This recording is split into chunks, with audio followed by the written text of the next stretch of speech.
Donald ট্রাম্পর হুকুমতের লাবলিয়রে বড় ডেক্কান ফেরেশানি যেন নাকি ইয়ান অদে আল জাজিরা রিপোর্টার যেন নাকি অনারা হই পার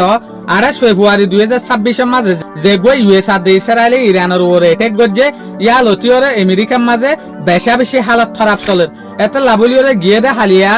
আমেরিকার মাঝে ইউএস হাউস অফ রিপ্রেজেন্টেটিভ মাঝে গব্বার ডা মিটিং হই এই মিটিং মাঝে ইয়ান পাঁচ গজ্জে দে কানুন ডোনাল্ড ট্রাম্প তো যে হদিন ফোর্স ইরানের খিলাফ আরব দেশের মাঝে দিভাড়াইয়া আরব দেশের এলাকার মাঝে সাপ্লাই গজ্জে ইনো লিয়ানা ভরিব অসে ডোনাল্ড ট্রাম্প তো যদি ইরানের উপর আমাতা এটেক গড়া হরে দইলে কানুন মোতাবেক ডোনাল্ড ট্রাম্প তো কংগ্রেসের হামাহা এপ্রুভেল লাইব ইয়ানি কংগ্রেসের এপ্রুভেল ছাড়া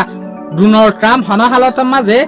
ইরানের উপর আমাতা এটেক গড়ি না পারিব ইয়ানের মাঝে আরেকখান হতাল ওইটেক কেদি কিং হলে ডোনাল্ড ট্রাম্পের তরফত সাইটো চাইলে বিটুও মারি পারিব তো ইয়ান দেখা যাবে বিটু মারি পারিবার দুঃশ্বাস নাই কিয়া আমেরিকার মাঝে হালত বেশি হতার হয়ে হিসাবে বিটু মারিয়রে ইরানের উপরে আর এটেক গড়ি পারিব দিয়ে ইয়ানের শ্বাস দেখা না জারেং হতে সাথ দে শুক্রিয়া আজিয়ার ভিডিও দূর আসসালামু আলাইকুম ওয়া রাহমাতুল্লাহি ওয়া বারাকাতুহু।